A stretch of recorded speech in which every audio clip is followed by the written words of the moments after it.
Bien, chicos, buenos días con todos. Ya son las 8 de la mañana. Bien, esta semana nos toca ver lo que viene a ser la clase de virus y bacterias. Ya muchos de nosotros hemos escuchado bastante sobre el tema de los virus, con todo lo que está pasando a nuestro alrededor. Tenemos una cierta noción de cómo es que actúan los virus, cuáles son los problemas que pueden ocasionar, pero realmente, ¿cómo podemos definir a un virus? Bien, buen día con todos, chicos, con los que van llegando. Recordar que los virus, bien, no son de por sí seres vivos. Estas entidades, bien, no biológicas, están compuestos únicamente, bien, por lo que viene a ser un ácido nucleico rodeado de una cubierta proteica conocida como cápsid, bien. Los virus de por sí carecen de cualquier actividad propia, no tienen metabolismo alguno, por lo cual los virus, bien, van a ser parásitos obligados, parásitos intracelulares obligados. Vamos a colocarlo por acá. ¿Bien?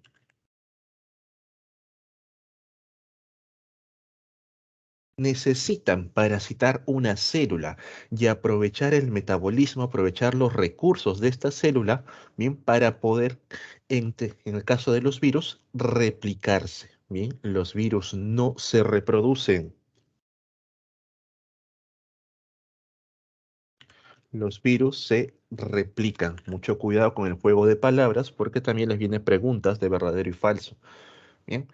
Entonces, el virus, una vez que ingresó en la célula infectada, gracias a la presencia de su ácido nucleico, ¿bien? Logra tomar el control de la propia célula, aprovecha el metabolismo de esta célula, aprovecha los propios componentes de la célula, sus ribosomas, ¿bien? Sus organelas, para empezar a generar copias, ¿bien? Se va a empezar a replicar a sí mismo. Recordad también que la carga genética que presentan estos virus, el llamado ácido nucleico, puede ser de tipo ADN o de tipo ARN. Bien, son las únicas entidades que vamos a estudiar y que van a poder presentar una de dos. Bien, no tienen ambas, chicos. O tienen ADN o tienen ARN. Nunca ambas. De ahí el resto de organismos, a partir de las bacterias en adelante, todos son organismos donde predomina el ADN. Bien. De manera, como parte de la cultura general, chicos, recordar, si es que también les preguntan, que el primer virus que fue descrito, el primer virus que fue estudiado, es el llamado virus, bien, de mosaico de tabaco. Y que estos virus pasaron mucho tiempo desapercibidos debido al tamaño que presentan. Bien. De por sí, los microscopios de tipo óptico, aquellos microscopios que tienen la luz, nos permiten llegar a ver bacterias e incluso tenemos que hacerle un tratamiento previo a las bacterias. Tenemos que hincharlas para que puedan ser observados a través del microscopio óptico. En el caso de los virus, no. Son tan pequeños, son mucho más pequeños que una bacteria, que necesitamos el llamado microscopio electrónico, ya sea un microscopio electrónico de barrido, ¿bien? O de transferencia, ¿bien? El tamaño de estos virus ronda desde unos 20 a unos 300 nanómetros, ¿bien? En otras palabras, 1000 veces más pequeñas que una bacteria, las cuales se miden recién en micrómetros. Bien, ahora, otra terminología que también ustedes van a escuchar o ya han escuchado es la palabra virus y la palabra virión. Profe, a veces en los periódicos, bien los científicos se referían como un virión y no como un virus. Que tuviésemos cuidado con los viriones, que mantuviésemos limpios las superficies para evitar la propagación del virus o la propagación de los viriones. ¿A qué se refiere ese término virión? El virión o partícula viral, se los anoto por si acaso también. A ver, por acá. Pueden escucharlo bajo ese término, partícula viral o virión. Es el nombre que recibe, bien, cuando esta entidad no biológica se encuentra fuera de un hospedero. Cuando se puede encontrar en una superficie, por ejemplo, cuando se puede encontrar en el aire, bien, ahí recibe el nombre de partícula viral o virión. Y por lo tanto, al encontrarse fuera, bien, de un organismo, no tiene actividad alguna. No todos los virus tienen la capacidad de permanecer fuera de un organismo. algunos llegan a cristalizarse y desaparecer. Esa palabrita, cristalizar, profe, ¿qué significa? Que estos virus en algún momento cuando salen, bien, por ejemplo, el virus de la gripe no dura mucho tiempo fuera, unas 8 horas, luego se cristaliza, bien, el virus se vuelve de cristal y luego se fragmenta, se empieza a partir en pedazos. Y estos pedazos, por más que los vuelvas a unir, ya no es viable. Bien, básicamente el virus no muere porque no está vivo. Bien, el virus únicamente, entre comillas, desaparece, deja de tener función alguna. Repito, no es aplicable para todos los tipos de virus. Hay algunos que automáticamente salen de un organismo y se cristalizan en el acto, no sobreviven a condiciones ambientales. ¿Bien? Pero la gran mayoría tiene dicha capacidad de sobrevivir todavía un momento, un tiempo, en condiciones ambientales, siempre y cuando haya humedad y otras condiciones de temperatura. Ok. Si nosotros analizamos nuevamente la estructura, vamos a repetir, vamos a encontrar desde lo más interno, lo más adentro, el llamado ácido nucleico, que como bien dijimos, bien, puede ser de tipo ADN o ARN. Rodeando y protegiendo al ácido nucleico de manera compacta, de manera bastante pequeña, bien, encontramos a la llamada cápside. Esta cápside está formada por unas estructuras, bien, conocidas como capsómeros. Estos capsómeros, recordar que son de naturaleza proteica, bien, son proteínas. Cuando nosotros encontramos esta estructura ácido nucleico con una cápside, a esto en conjunto bien se le conoce como una nucleocápside. Voy a poner las iniciales, una nucleocápside.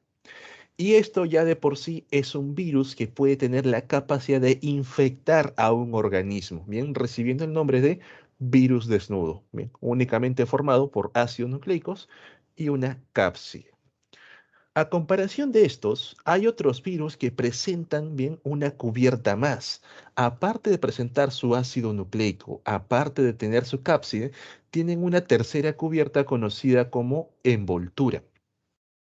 Esta envoltura de por sí no les pertenece al virus, ¿bien? Lo han adquirido gracias al momento que se retiran de una célula, ¿bien? Salen con parte de la membrana de esta célula y a su vez se llevan proteínas que el mismo virus ha inducido a que la célula forme en su membrana, ¿bien? Entonces, la envoltura, ¿qué naturaleza va a tener? Naturaleza lipídica. Es una envoltura lipídica, es una membrana que le perteneció a otra célula. Y aquí ya cambian los nombres. Ya no se trataría de un virus desnudo, sino simplemente de un virus envuelto. Bien. En cuanto a las formas, de acuerdo al tipo de cápside que se va a formar, bien, cuando esta cápside es bastante compacta, nosotros vamos a tener los llamados virus de tipo esférico, como el caso de la influenza, o virus de tipo poliédricos, bien, los cuales al observarlos a simple vista se parecen bastante, forman un pequeño puntito. ¿Bien? Pero también hay virus que tienen la forma helicoidal. Nótese aquí, tenemos la carga de ácido nucleico, bien justo en la zona media, aquí está. Esta carga en sí está en todo el interior y los capsómeros se han ido formando a manera de hélice, han ido rodeando en este sentido. ¿Bien? De ahí el nombre de helicoidal, un virus, bien, con forma helicoidal, como la del mosaico de tabaco. ¿Bien? Profe, ¿y ese último qué es? Parece una nave espacial. A este último se le conoce como un virus complejo.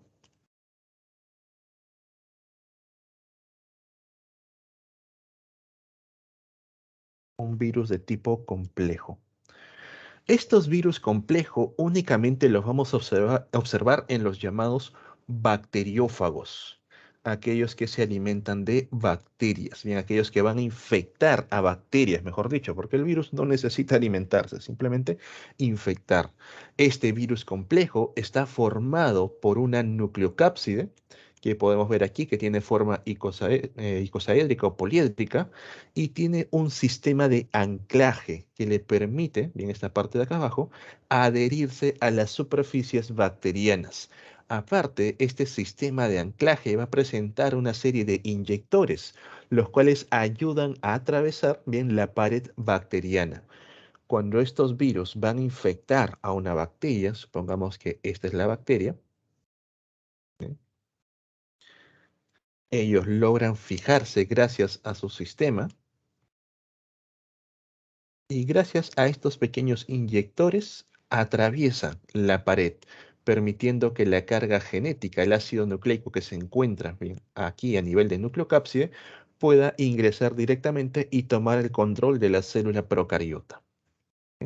En el caso de los virus complejos, chicos, recordar, estos virus complejos bajo ningún término, bajo ningún ejemplo, van a presentar envoltura. Bien, cuando se liberan, lo hacen por lisis. Y como la célula revienta, no se llevan ningún tipo de envoltura. Por último, chicos, mencionarles y también tienen que saber de memoria, por lo menos los que están aquí, cuáles son los virus de tipo ADN y cuáles son los virus de tipo ARN. Bien, tenemos el caso de la viruela, la varicela zoster, el herpes, la hepatitis B como virus ADN. En cambio, los que cargan material genético de tipo ARN es la gripe, la fiebre amarilla, la rubiola, hepatitis A y la rabia. Profe, ¿alguna otra forma de saberlo rápidamente o reconocer? Recordar que los virus de tipo ARN, bien, por la misma naturaleza del ARN, tienden a ser más mutables, bien, tienden a mutar mucho más rápido, mucho más fácil que un virus de naturaleza ADN. El coronavirus, pregunto chicos, ¿qué tipo de virus es?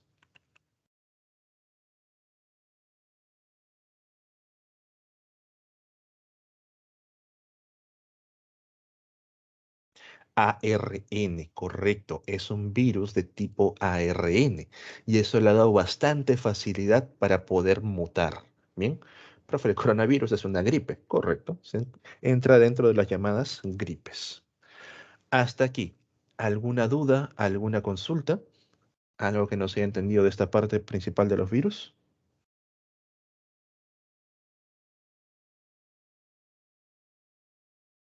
¿Todo claro? Bien.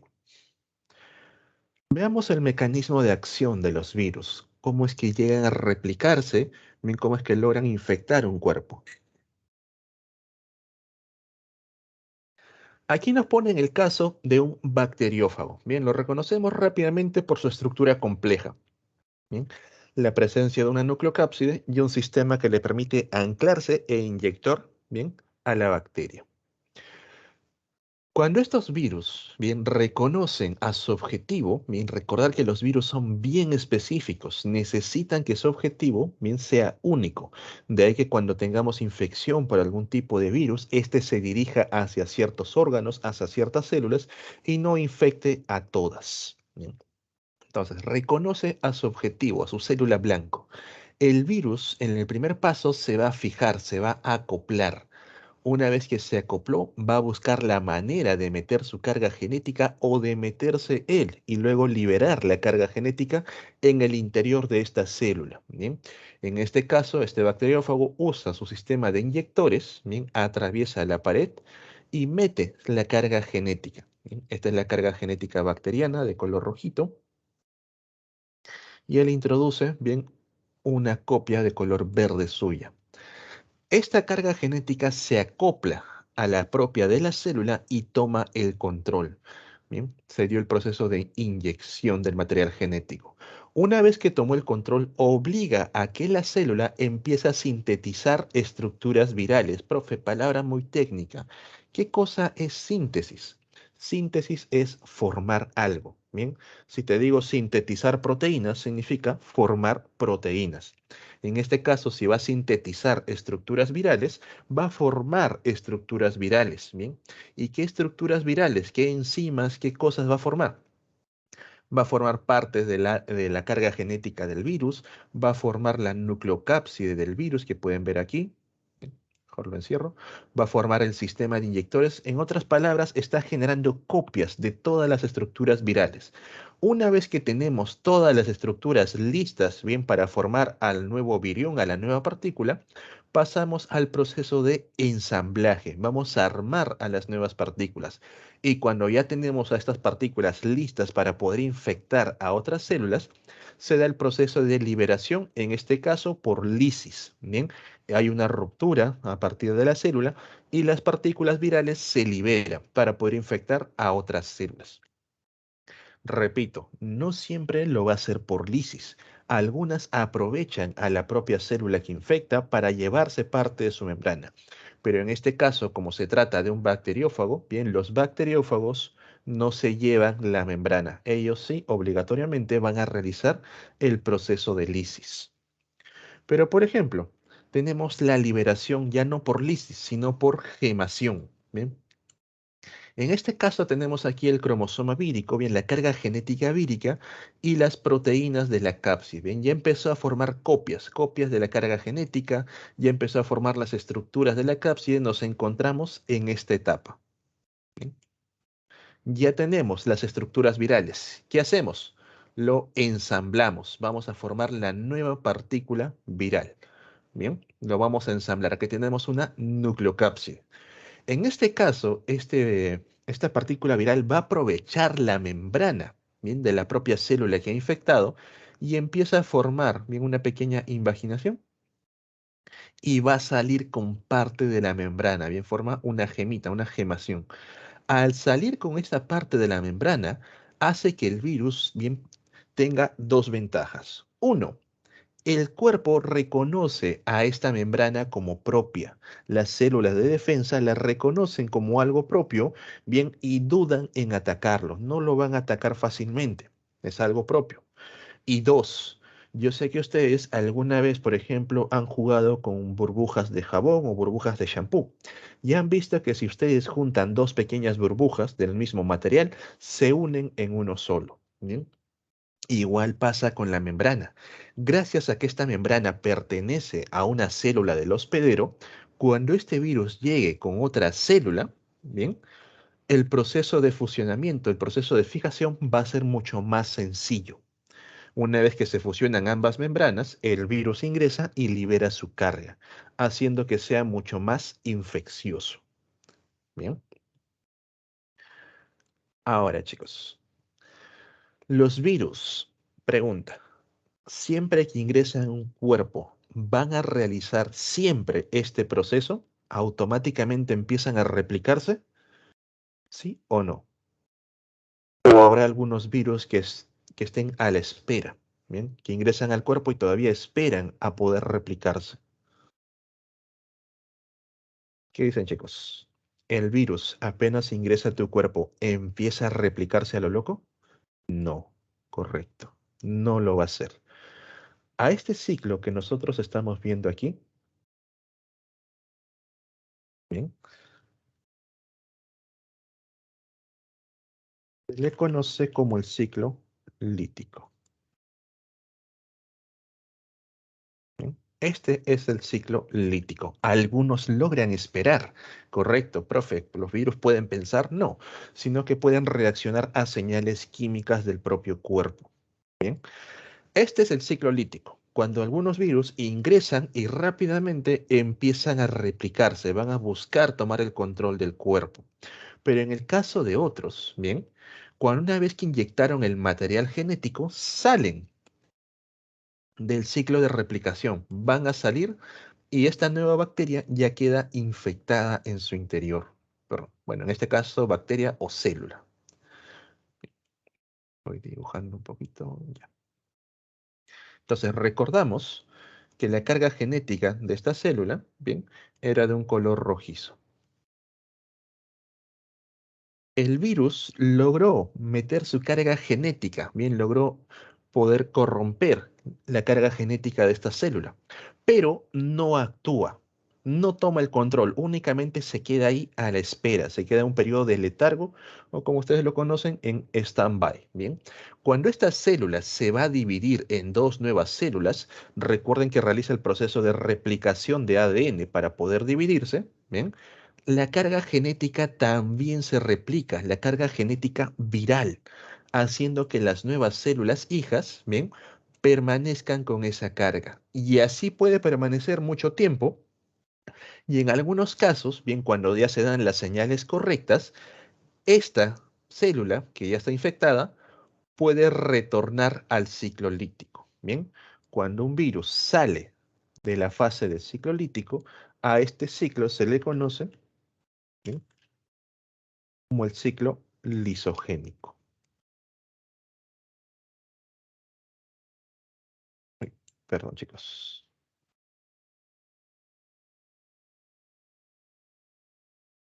Ya.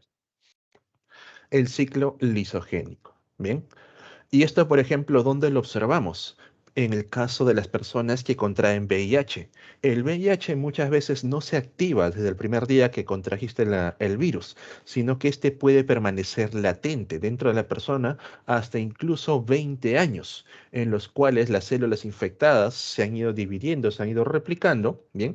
Y llega un momento en que ya se empiezan a activar todas ellas y empiezan a liberar, ¿bien?, a las nuevas partículas virales. Recordar que gracias a este proceso de replicación, bien, a diferencia de las células, que una célula se divide en dos, en cuatro, en ocho y así, en múltiplos de dos, en el caso de los virus lo pueden hacer en mucho mayor cantidades porque son de tamaño pequeño. Es por eso que la infección, cuando se trata de un tema viral, es altamente exponencial. Empiezas con unos poquitos, pero en poco tiempo se disparó el número, bien, de estas partículas virales. Y cuando llega a cierto punto, bien, tu sistema de defensas recién se activa de manera eficiente. Profe, ¿a qué se refiere? En esta etapa es lo que ustedes lo conocen como asintomáticos. Bien. Profe, ¿por qué el sistema no se libera de una sola desde el inicio si está detectando partículas virales? Es como decirte, por ejemplo, que tú saques al ejército cuando hay un tema de robo de carteras. Bien, como se trata todavía de algo menor, el sistema todavía no actúa eficientemente. Algunas células ya están luchando contra esas partículas para tratar de controlarlo, pero cuando ya alcanzamos cierto número, este puede variar entre persona y persona, se empiezan a activar los síntomas que ayudan a que el cuerpo pueda defenderse de manera más eficiente. Ya han visto los síntomas comunes, ¿bien? Lo que viene a ser fiebre, lo que viene a ser estornudos, bien, diarreas, etcétera. ¿Por qué cuando te da gripe tiendes a estornudar? Porque el cuerpo no va a estar luchando contra todas las partículas virales, va a intentar liberar la mayor cantidad, bien, por cualquier vía. De ahí que tengas ganas de estornudar, de ahí que en algunos casos algunas infecciones virales te produzcan diarreas, bien, para poder eliminar la mayor cantidad de estos virus. Bien. Hasta aquí, chicos. ¿Alguna duda, alguna pregunta sobre la replicación viral?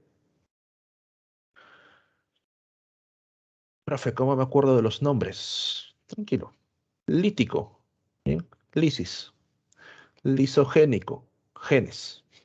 ¿Bien? El ciclo lisogénico cuando se queda a nivel genético. El ciclo lítico cuando ya va a realizar el proceso de liberación. Bien, que puede ser por lisis o puede ser por gemación. Bien. ¿Todo claro hasta aquí, chicos? ¿Alguna duda? Bien. Ahora vamos con uno de los virus más conocidos, bien, uno de los virus bastante también temidos, el llamado virus de la inmunodeficiencia humana. Pregunta, chicos, ¿qué enfermedad causa el virus de la inmunodeficiencia humana? ¿Qué nombre recibe dicha enfermedad?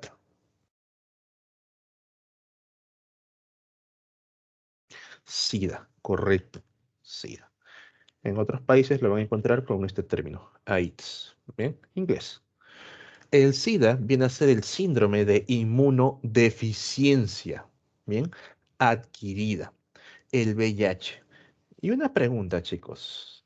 ¿El VIH es netamente humano o puede afectar a otro tipo de animales?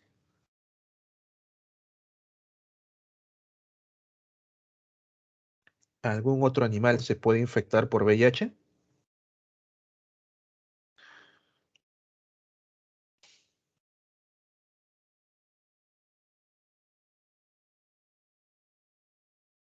¿Qué animal? ¿Qué animal, aparte del humano, se infecta por VIH? No, sí, no. Pregunta, chicos, ¿qué significa la H? Humano. Bien, mucho cuidado. El VIH solamente infecta a humanos. Profe, pero los simios también pueden tener SIDA. El SIDA es una cosa, el virus es otra. Bien, el virus es específicamente humano. Bien, hay un virus que también causa inmunodeficiencia en primates y también hay inmunodeficiencia en lo que viene a ser los felinos. Bien, algunos dicen el SIDA felino. Sí, también lo hay, pero no es el VIH. Bien, es otro virus bastante, digamos, similar. Bien, entonces, chicos, no olvidar. La H es de humano.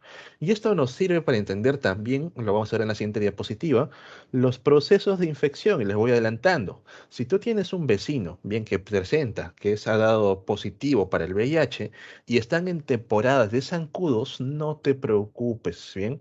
No porque un mosquito le vaya a picar a él, luego me pique a mí, vaya a contagiarme de VIH, no.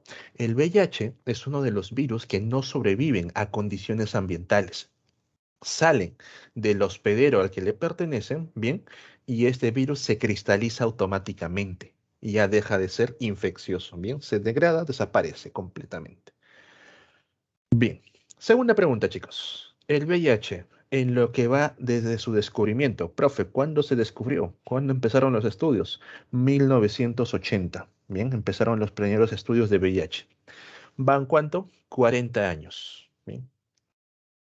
En estos 40 años les pregunto, y dígame un aproximado, bien, si es que no lo saben exactamente, ¿a cuántas personas ha matado el VIH a nivel global?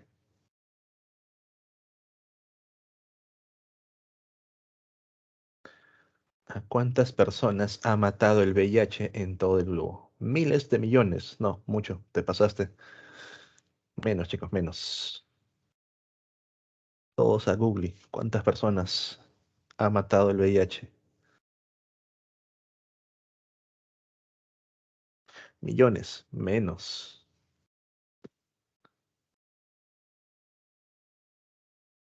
10 segundos, chicos. ¿Nadie? 30.000. Menos. Miles. Menos.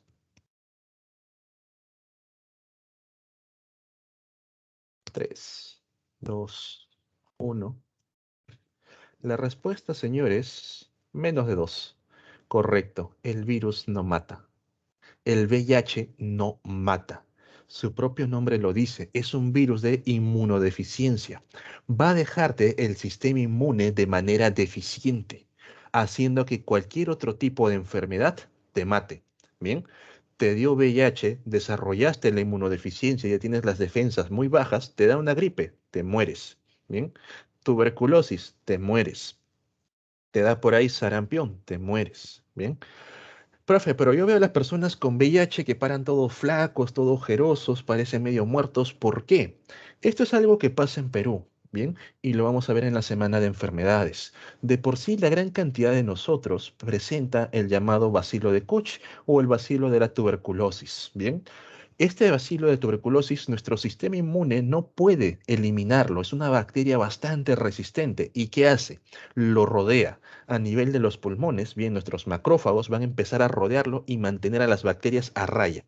Pero si por ahí te descuidas en tu salud, si por ahí tus defensas bajan, ya sea por temas nutritivos o estás siendo atacado por otra enfermedad, o te da VIH, estas bacterias se liberan y es normal que las personas con VIH empiecen a desarrollar tuberculosis. Bien, de ahí que empiezan a botar sangre por la boca, de ahí que están todos bastante flacos, bastante deprimidos, bastante declamados, bien, por el tema de la inmunodeficiencia. Bien, entonces chicos, el virus no mata a nadie.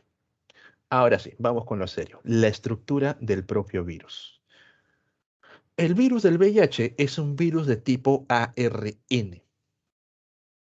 Una captura, ya, ahí está.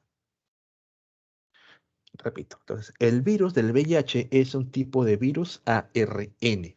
Profe, hay algo que no me queda claro. ¿Cómo es que un virus de ARN, bien, puede controlar a una célula si la carga genética de la célula es ADN? El ARN no puede fusionarse con el ADN. Ahí va a tener problemas. Entonces, aquí ocurre un proceso bastante importante gracias a que presenta, bien, una proteína. llamada la retrotranscriptasa, ¿bien? También se le conoce como una enzima, bien, es lo mismo. Las proteínas pueden ser enzimas, ya lo vimos la clase pasada. Retrotranscriptasa, o también conocida como la transcriptasa, bien, reversa. Vamos a colocarlo por acá. Retrotranscriptasa o transcriptasa reversa. ¿Qué hace?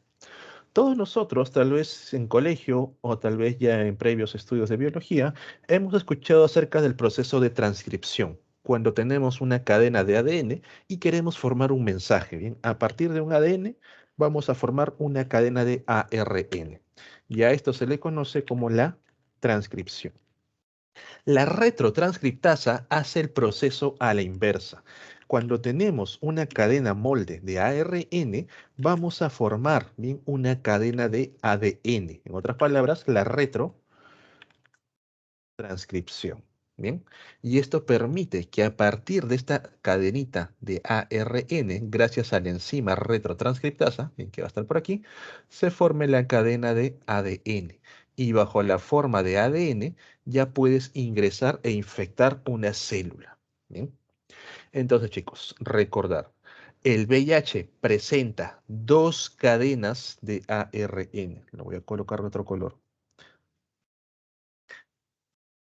Dos cadenas de ARN. Cada cadena presenta su propia retrotranscriptasa. Está rodeado por una cápside, el cual ya sabemos que es de naturaleza proteica. Fuera de esta nucleocápside presenta una envoltura. Y en esta envoltura, que no le pertenece, ¿bien?, al virus, sino que lo ha robado de la célula en la cual ha salido, en esta envoltura vamos a encontrar dos estructuras más, la llamada GP41 y la GP120. Pregunta, señores, ¿qué significa GP?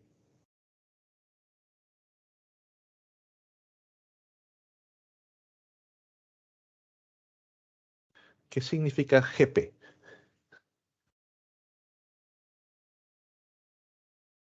Correcto, glucoproteína. ¿Sí? Tenemos la glucoproteína 41 y la glucoproteína 120. ¿Dónde está el mouse? Ya.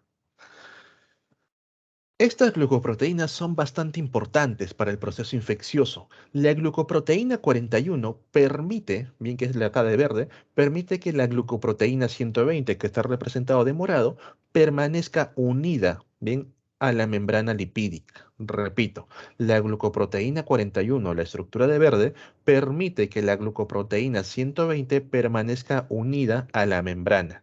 Si por ahí nosotros desarrolláramos un fármaco, bien que degrade a la glucoproteína 41, la glucoproteína 120 quedaría libre, ¿bien? Ya no existiría. ¿Y por qué es importante, profe, esas glucoproteínas? La 120 sobre todo, porque es la que permite reconocer a la célula diana, a la célula blanco que va a atacar el VIH.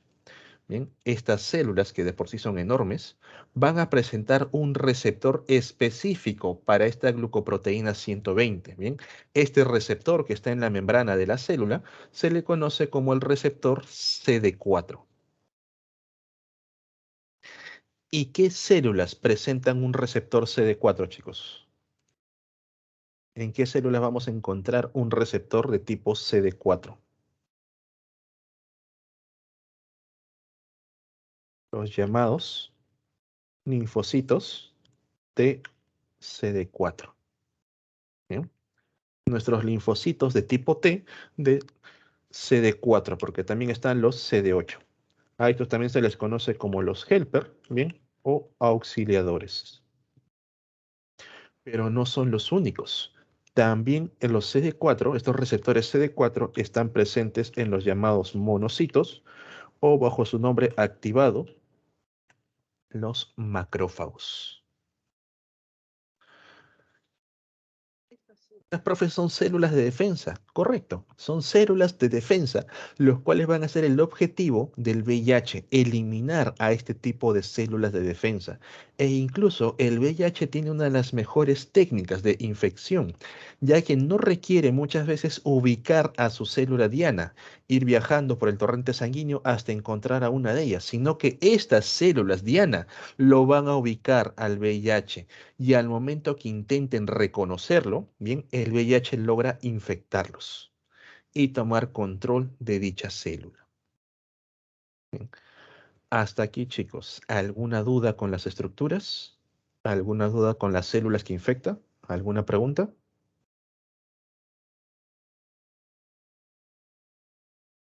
¿Todo ok? Bien. Entonces veamos cómo es que se da el proceso de infección. Como este virus, bien, presenta una envoltura de tipo lipídico, una membrana que le pertenece a una célula humana, al momento que se acopla a una de estas dos células, las membranas se fusionan, como las pompas de jabón. Bien, se fusionan, no tienen ningún problema. La carga genética, bien, la nucleocápside ingresa y libera a la carga genética. Lo que entra dentro de la célula es el ARN, con su propia transcriptasa inversa o retrotranscriptasa. Bien. Recién, chicos, atentos con esto, recién dentro de la célula se da el proceso de retrotranscripción. Bien. Recién dentro de esta célula, a partir de la cadena de ARN, se va a formar en la cadena de ADN. Y cuando se forma esta cadena de ADN a nivel de citoplasma, recién ahí se dirige hacia lo que viene a ser el núcleo, se fusiona con la carga nuclear y toma el control de la célula. Bien, se da el proceso de integración. Una vez que tomó el control de la célula, empieza a sintetizar sus propias proteínas, empieza a sintetizar sus propios compuestos. Y recuerden, son 5 compuestos que necesita el virus para poder formarse. ¿Cuáles son? ARN, necesita copias de ARN, necesita formar cápsides, ¿bien? Aparte, ese ARN no lo puede enviar solo, tiene que también formar retrotranscriptasa. Luego tiene que formar a la GP120, que es propio del virus, y a la GP41. Y aquí es la diferencia de colores que les puse, chicos. El ARN, la cápside y la retrotranscriptasa se van a formar y se van a mantener a nivel de citoplasma. ¿Bien? Ellos tienen que estar a nivel de citoplasma para que cuando se dé el proceso de ensamblaje, ¿bien? Formen a la nucleocápside. Pero la GP41, la GP120 se van a formar, es correcto, en el citoplasma, pero tienen que viajar a la membrana, tienen que expresarse a nivel de membrana. ¿Por qué? Porque una vez que se ha formado la nucleocápside y va a salir por gemación, ¿bien? Tiene que llevarse la membrana ya con las proteínas expresadas. Por eso que la célula va a empezar a formar bien estas proteínas. Profe, si forma GP120 y lo expresa a nivel de su membrana, ¿esto no va a hacer que las células de defensa la reconozcan? Sí, las células de defensa pueden reconocer bien a una célula humana cuando está siendo infectada y tratar de eliminarlo. Bien, pero en ese proceso de eliminación puede que también resulten infectadas. De ahí que el VIH sea bastante exitoso en su proceso de infección. Bien, son muy pocas las personas que logran mantener el control sobre este virus. Una vez que se libera ya el nuevo virión, ya tenemos la nucleocápside, la membrana que le pertenece a la célula humana y las proteínas que le pertenecen al virus, es correcto, pero que la célula humana ha expresado a nivel de la envoltura. Bien. Entonces, chicos, hasta aquí. ¿Todo claro con el mecanismo de acción de los virus? Bueno, del VIH, perdón. No olvidar, señores, las 5 partes que componen a este virus. Bien, si te preguntan por ahí cuáles son las estructuras, cuáles son los compuestos que se sintetizan producto de una infección de VIH, son estos 5, ni más ni menos. Bien. Profe, ¿hay personas que son inmunes de manera natural al VIH? Sí, las hay. Hay personas que por razones genéticas han nacido con el receptor CD4 alterado. Bien, ya no tiene esta forma, sino que tal vez pueda tener esta forma. Y al tener un receptor alterado, bien, ya no son iguales, ya no reconoce a la GP120. El virus puede ingresar a esta persona, bien, pero no va a encontrar a quién infectar, ya que no hay reconocimiento alguno. Y estas personas se menciona que tienen una defensa, una inmunidad, bien, al VIH.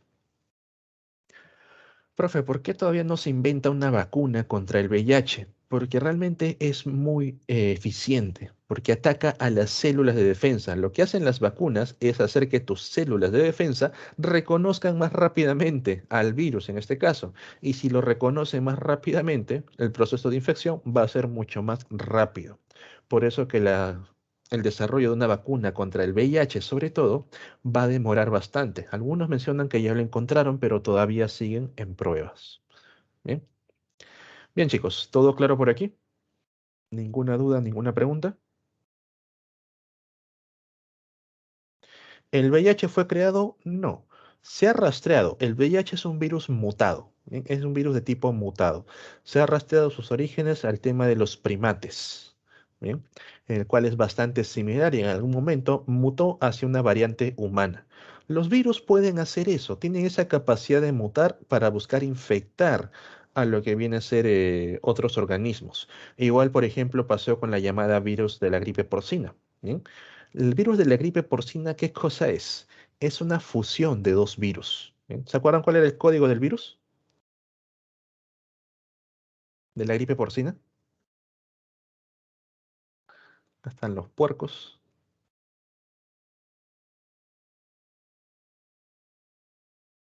H1N1, correcto.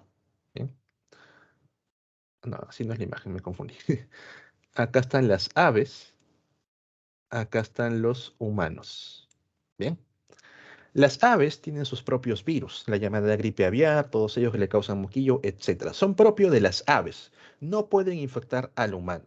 Los humanos tienen sus propios virus, bien, los cuales son propios del humano, la gripe humana entre ellos, y no pueden infectar a las aves. Pero ambos virus encontraron a alguien que podían infectar en común, el porcino, el puerco, bien. El ave logra infectar al puerco y el humano también logra infectar al puerco. ¿Dónde cree que se forman los virus? Donde hay más convivencia entre distintos animales. Igual pasó con la teoría ahorita que tenemos del coronavirus, el COVID, con la zona de China. Profe, ¿por qué en China nace la mayor cantidad de virus? Porque ahí existen los llamados mercados húmedos, mercados donde están los animales vivos, bien compartiendo los virus entre ellos y en algún momento tenía que pasar. Iba a haber un tema de mutación. La gripe aviar contagió a los porcinos, haciendo que este virus tenga receptores de tipo aviar, que lo voy a poner como triangulito, ¿bien? Pero estos receptores no los reconoce el humano. En cambio, la gripe humana contagió también al cerdo, haciendo que el cerdo tenga receptores, ¿bien? De tipo humano. Por lo tanto, este nuevo virus AH1, aviar humano 1, ¿bien? ¿Puede infectar al humano? Sí, porque tiene receptores humanos. Y como tiene receptores de aves, las defensas humanas no lo reconocen fácilmente. ¿Bien? Ahí surgen algunos tipos de virus, por una mezcla entre especies, una convivencia muy cercana entre especies, los cuales conlleva un proceso de mutación. Bien. ¿Alguna otra duda, chicos? Les hago una pregunta básica, una pregunta que lo he visto. A ver qué dice. ¿No sería mejor crear una nueva célula para cuando uno se infecte con este virus? Tal vez han escuchado que algunas vacunas van a cambiarnos la carga genética. Es imposible. De por sí es imposible. Crear una nueva célula, para empezar, sería modificar la carga genética de todas tus células. Y te recuerdo que para generar ese tipo de mutación y que sea perfecto, necesitas una gran cantidad de dosis, primero de radiación, ¿bien? Por ejemplo, cuando tú vas a tomar sol, puedes generar cáncer de piel por el mismo hecho de que los rayos solares están mutando tus células epiteliales y aún así les puede tomar años poder mutar todo. Lo que también puedes provocar, si es que ya se dio un proceso de mutación celular, son temas de cáncer. El cáncer sí son células mutadas que pierden todo el orden y eso en lugar de curarte te puede alterar. ¿Bien? En los casos de los virus, lo que se busca es que el cuerpo los reconozca eficientemente, evitando así que se propaguen, o sea, básicamente reconocerlos en las primeras etapas. Bien, lo reconoce cuando el virus está ingresando y lo elimina rápidamente para que tú no llegues a realizar síntomas. Bien, profe, si yo tengo vacuna, ¿significa que soy completamente inmune al virus? No, significa que el virus va a ingresar, pero rápidamente va a ser eliminado. Bien, en este proceso que ha ingresado y ha sido eliminado, tú puedes contagiar. Entonces, mucho cuidado, ustedes todavía son jóvenes, no tienen su vacuna. Si es que las personas mayores de su casa ya están vacunados y tienden a salir y regresar. Ellos van a ser completamente asintomáticos porque ya tienen su vacuna, no desarrollan síntomas, pero en ese pequeño lapso de 24 a 48 horas los pueden contagiar a ustedes. Bien, de ahí la importancia de seguir tomando las medidas de mascarilla y otras cosas, bien, a pesar de estar vacunados. Igual aplica para cualquier otro virus. Por ejemplo, pregunto chicos, ¿aquí hay alguien a quien no le haya dado sarampión? ¿Alguna persona presente no ha tenido sarampión? ¿O a todos les ha dado? No has tenido, varón, cuídate. La sarampión, señoritas, bueno, señoritas no tanto, los varones sí. ¿Por qué? La sarampión es un virus bien que tiende a afectar cuando uno es niño. Incluso en Estados Unidos, cuando uno de los niños se llega a infectar, hacen una fiesta en la casa del niño, una fiesta de sarampión. ¿Para qué, profe? Para que todos los niños de la zona y del colegio se infecten, bien, logren pasar la etapa de sarampión que dura una semana y luego su cuerpo ya tenga memoria, ya tenga inmunidad contra la sarampión. ¿Por qué? ¿Por qué de niño? ¿Por qué no de adulto? Porque la sarampión tiende a caracterizarse por fiebres muy altas. Bien, estas fiebres muy altas en los varones puede dejar esterilidad.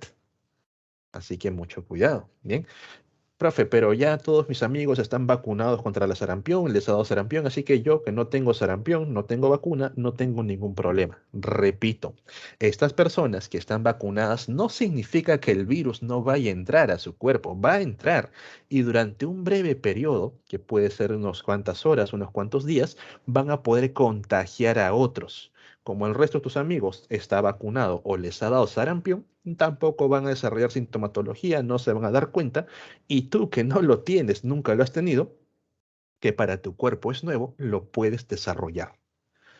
Bien, de ahí la importancia de las vacunas. De nada sirve, han escuchado tal vez esas excusas, porque no son otra cosa, de las personas que dicen, no, pero si todos están vacunados, ¿por qué yo me voy a vacunar? Si ellos ya no tienen el virus o no lo van a tener. No funciona así. ¿Por qué las mujeres no están fuertes? Porque las mujeres presentan sus gónadas de manera interna. Los ovarios pueden soportar altas temperaturas y con altas me refiero a temperaturas humanas, 36, 37 grados.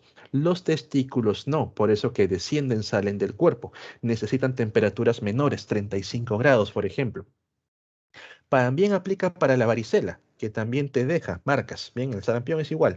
También aplica con fiebres. ¿Ok? Y, por ejemplo, otra también es el caso de las paperas. Las paperas también son peligrosas para varones en etapas avanzadas, por el tema de la fiebre más que todo.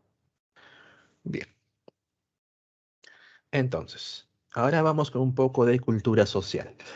¿Cómo es que se puede transmitir el VIH? Bien, la forma más rápida, la forma más negligente, es directamente por transfusiones sanguíneas. Bien, cuando tenemos contacto sanguíneo con una persona infectada.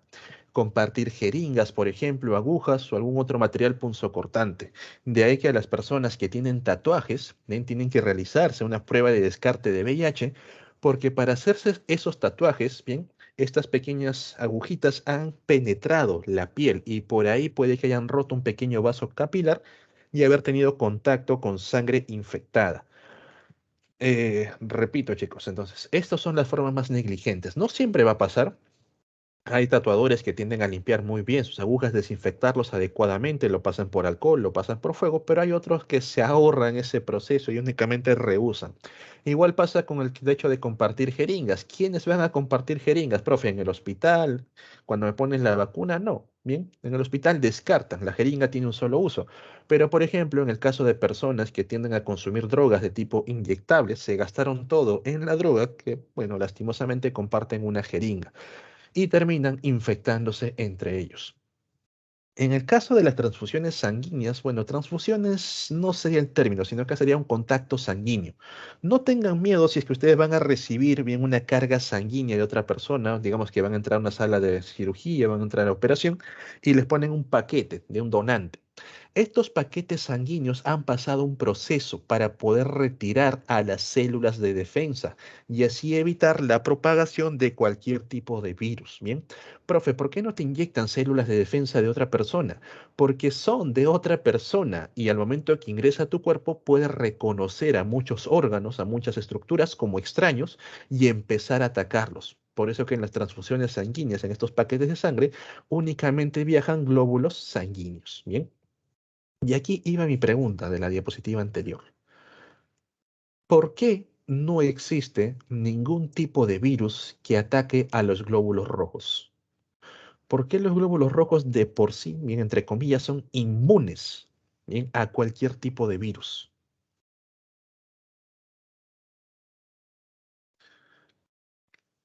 ¿Por qué no vamos a encontrar ningún tipo de glóbulo rojo infectado por algún virus?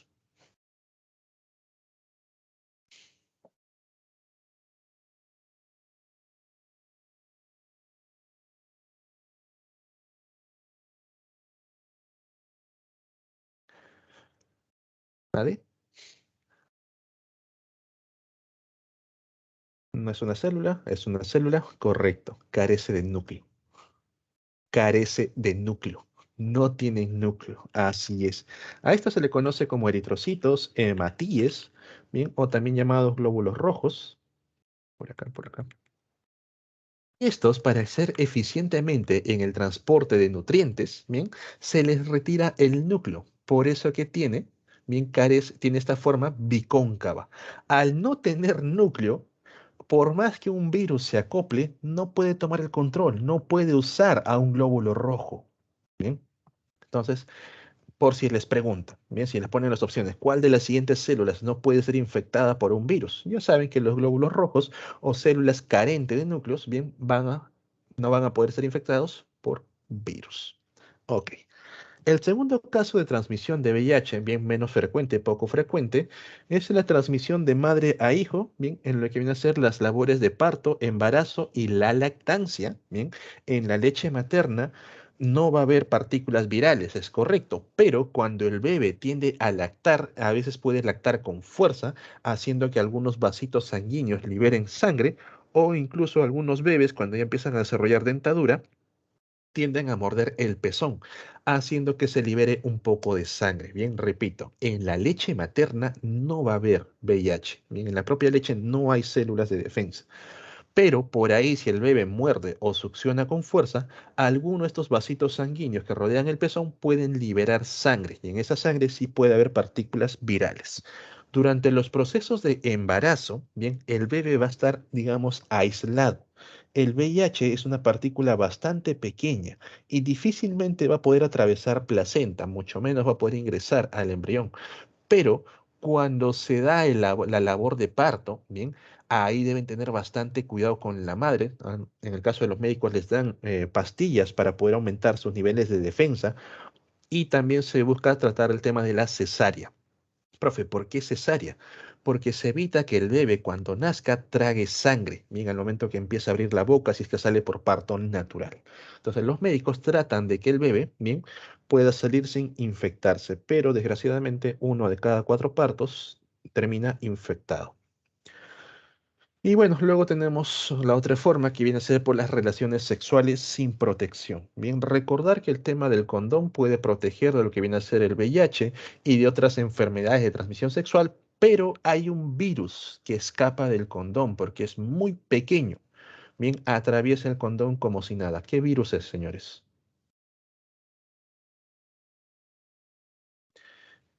¿De qué virus no te protegen los condones?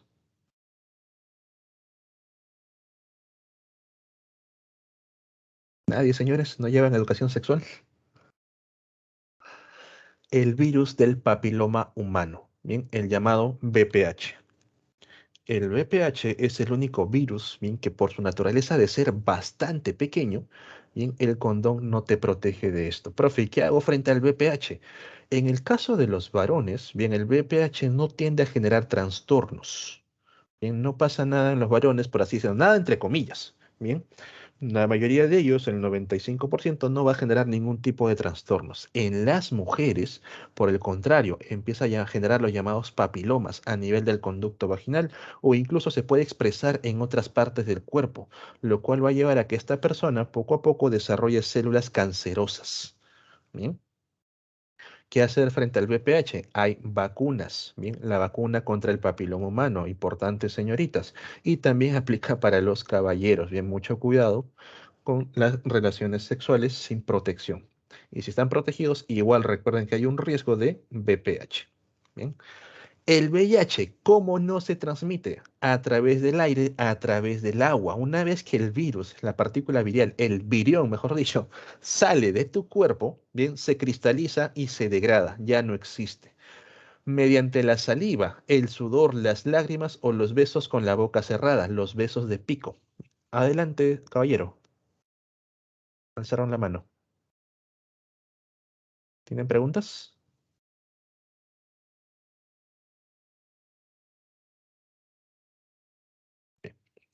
En la saliva no va a haber BPH, en el sudor, en las, BPH no, perdón, VIH, en el sudor, las lágrimas, tampoco en los besos de pico, ¿bien?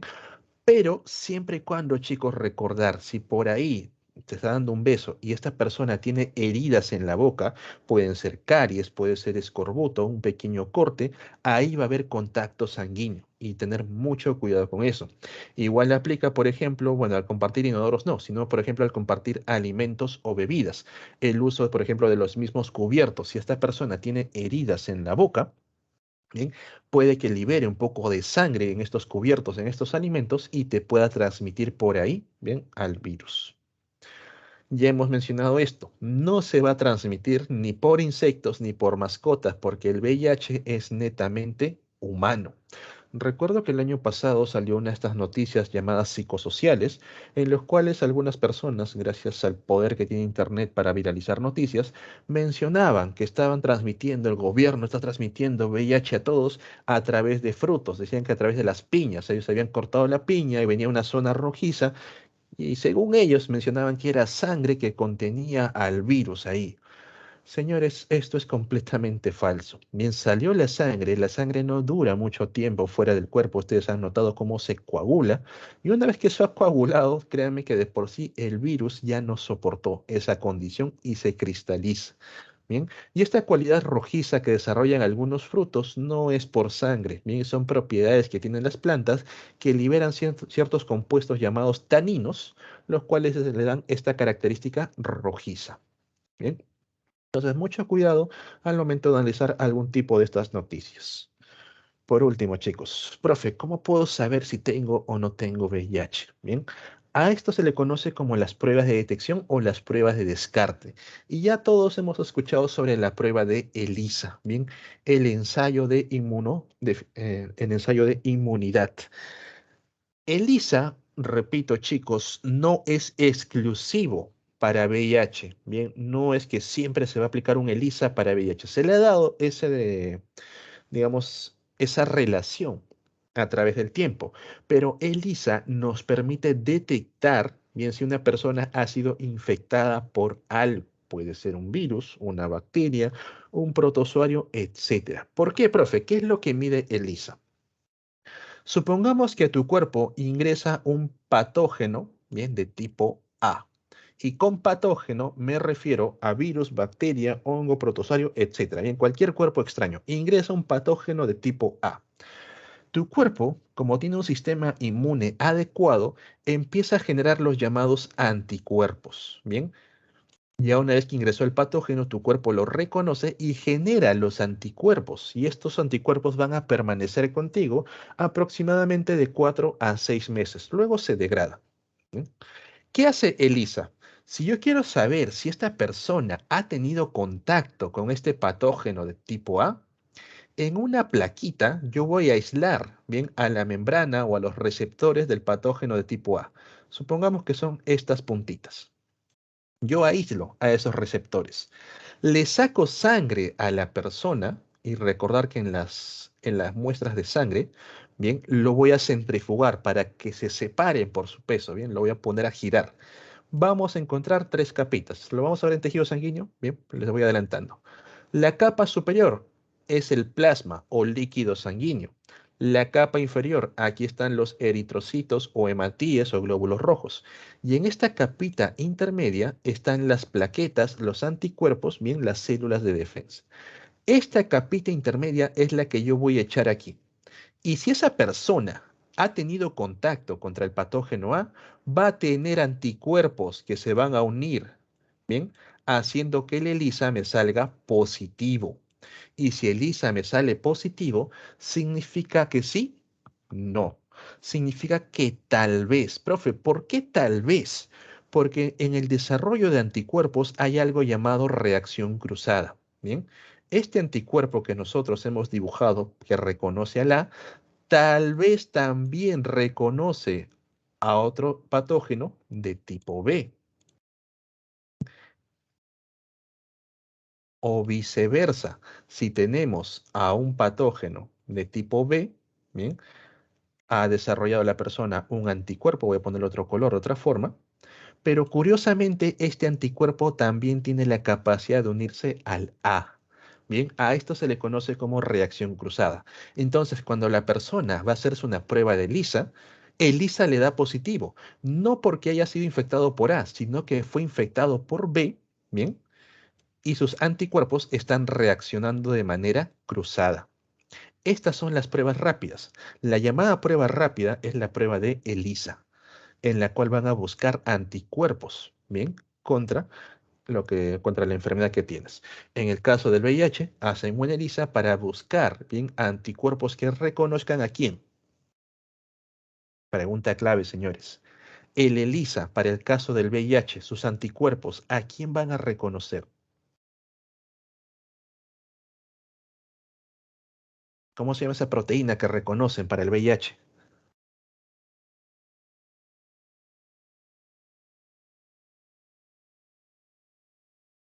Vamos, chicos.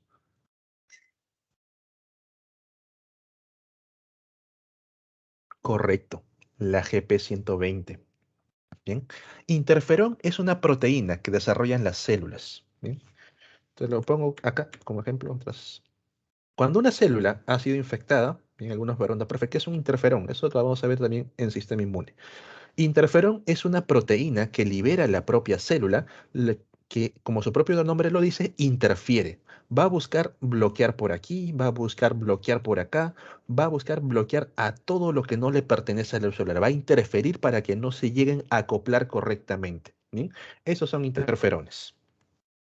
En el caso de Lisa, busca anticuerpos que se acoplen a la GP120, que es una proteína que se expresa en la membrana, o también puede ser a la GP41, bien que en algunos casos queda expuesto en la membrana. Y cuando ELISA te dice que sí, no es un sí confirmatorio, es una prueba presuntiva, es un sí tal vez. Bien. En otras palabras, puede que tengas en este caso VIH o puede que hayas tenido infección con un virus muy similar y se da una reacción cruzada. Frente a un ELISA positivo, te hacen una prueba de descarte, una prueba completa, ¿bien? La llamada pruebita de Western blot. ¿Qué hace Western blot? Western blot también coge a las células de defensa.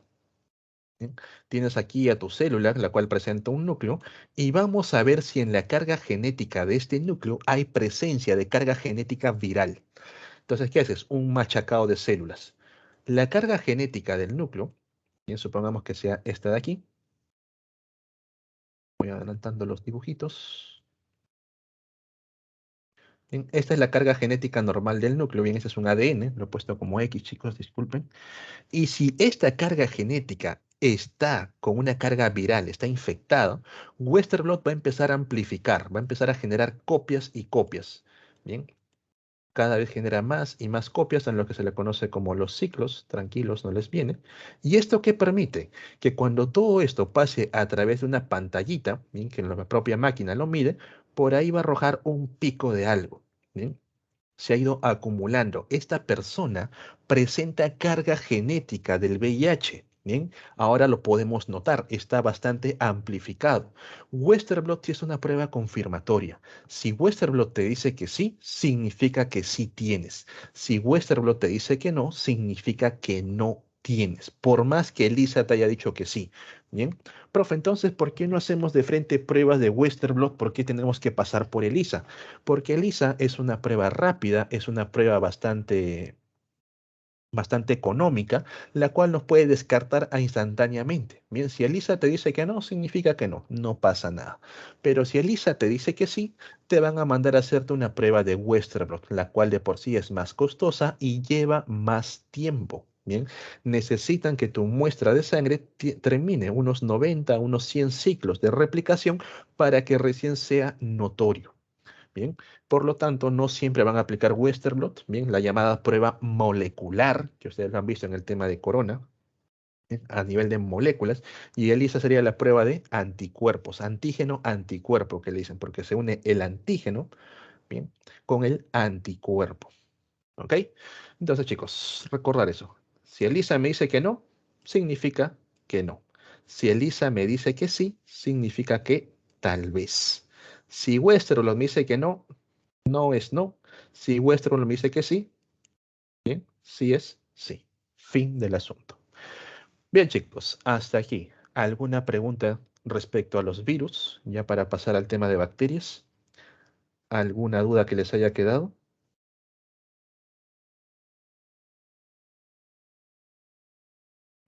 ¿Todo claro, señores? ¿Todo ok? Bien, cuídense del corona. Profesor, profesor, disculpa, ¿podría explicar el procedimiento que explicó para la prueba de Westerblot? No Correcto. lo entiendo. Bien. Profesor, ¿puede explicar sobre la PrEP del VIH? ¿Cuál es la PrEP? ¿La prueba presuntiva? Ok, La, repetimos. Bien. Que me han preguntado también de ambas. Ok. Vamos primero con ELISA. ¿Bien? ELISA es una prueba que busca los anticuerpos. Bien, si una persona ha sido infectada por un virus o por bueno, un antígeno cualquiera, cualquier cuerpo extraño, va a desarrollar anticuerpos. Y ELISA lo que busca son los llamados anticuerpos. Bien, en una plaquita te ponen las partes, en este caso digamos un virus, profilaxis, preexposición. Ok, a ver chicos, seguimos con Elisa. Bien.